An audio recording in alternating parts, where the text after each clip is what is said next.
Jean-Louis, nous allons parler du Grand Prix de Chine. Alors, c'est un Grand Prix où on a encore vu les Mercedes aux avant-postes.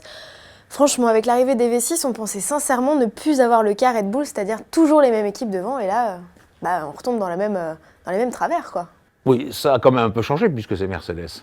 Non, mais c'est vrai qu'on en avait un peu assez des Red Bull qui dominaient, c'est vrai, avec leur moteur Renault.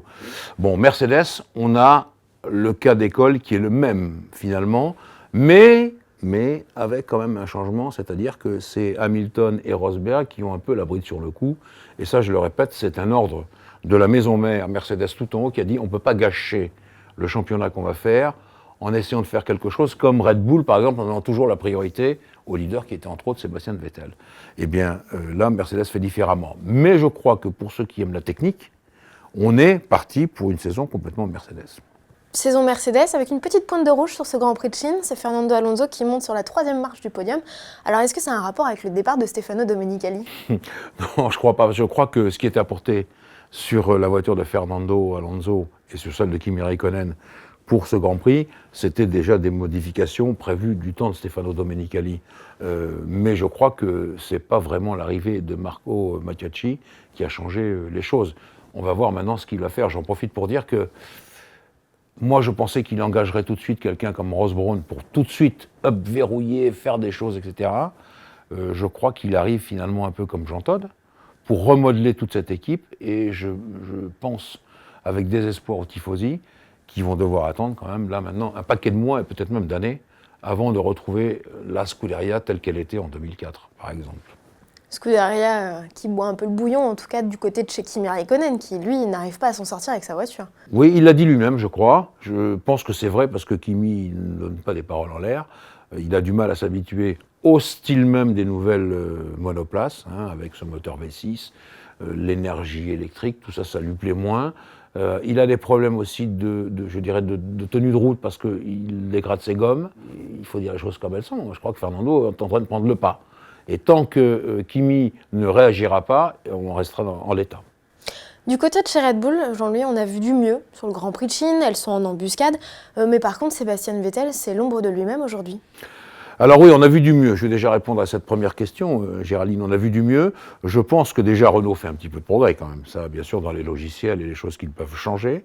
On a toujours dit ici, dans nos entretiens, que la Red Bull était une très bonne voiture. Ça se voit. On était en Chine où il faut de la souplesse moteur et c'est un des points forts du moteur Renault.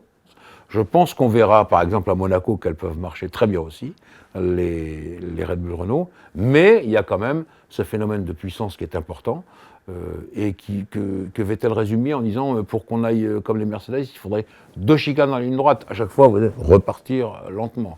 Mais pour le reste, effectivement, ça ne va pas très bien.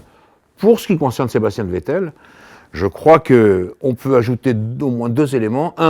Le premier, Sébastien, il n'est pas toujours au top quand il ne se sent pas vraiment à 100% en confiance. C'est ce que dit Helmut Marko, mais c'est ce qu'on a vu dans l'histoire de Vettel.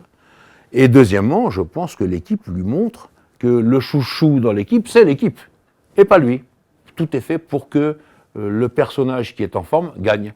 Et en l'occurrence, là, on voit bien que Sébastien, il a été mis au rang derrière l'équipe, et que s'il faut favoriser un jour Ricciardo, eh bien, ils favoriseront Ricciardo. Voilà, c'est la règle. Alors du côté de chez Lotus, c'est un peu back in the race avec Maldonado certes à un tour, Grosjean qui abandonne, mais vraisemblablement Renault semble avoir trouvé peut-être une astuce pour permettre à la Lotus d'avoir plus de moteurs. Oui, déjà ça, puis je pense que Lotus, le châssis s'améliore quand même.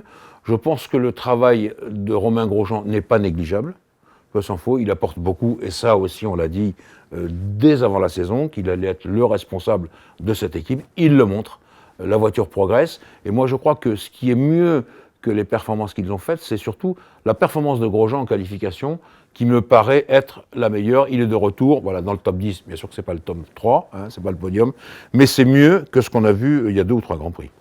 Bon, dites Jean-Louis, pour finir, c'est une blague la FIA qui agite le drapeau à damier 2 tours avant la fin, qu'est-ce que c'est que cette histoire? Non, alors ça c'est arrivé, je suis obligé de le dire, c'est arrivé 2-3 fois dans ma vie, quand je suis les Grands Prix, je l'ai déjà vu. Et je crois que c'est Jean Alesi qui a rappelé un exemple qui nous avait frappé. C'était le Grand Pelé, plus grand footballeur de tous les temps, qui devait agiter le drapeau à l'arrivée du Grand Prix du Brésil. Il était tellement passionné à regarder les voitures qu'il n'a pas agité le drapeau. Et qu'on a été obligé de lui dire, bon, et le Grand Prix avait pris encore plus de tours. Heureusement qu'il n'y a pas eu une patte d'essence. Voilà. Donc ça, c'est arrivé. Et là, je pense que l'officiel ou le responsable, il devait regarder les voitures ou dormir. Et donc il a oublié. Voilà. Et ça s'est fait comme ça. Il a agité trop tôt, il n'a pas vu le nombre de tours. Alors que normalement, il y a toujours quelqu'un de la FIA qui dit, c'est là. Peut-être que là, il n'y avait personne. En tout cas, il ne l'a pas agité au bon moment.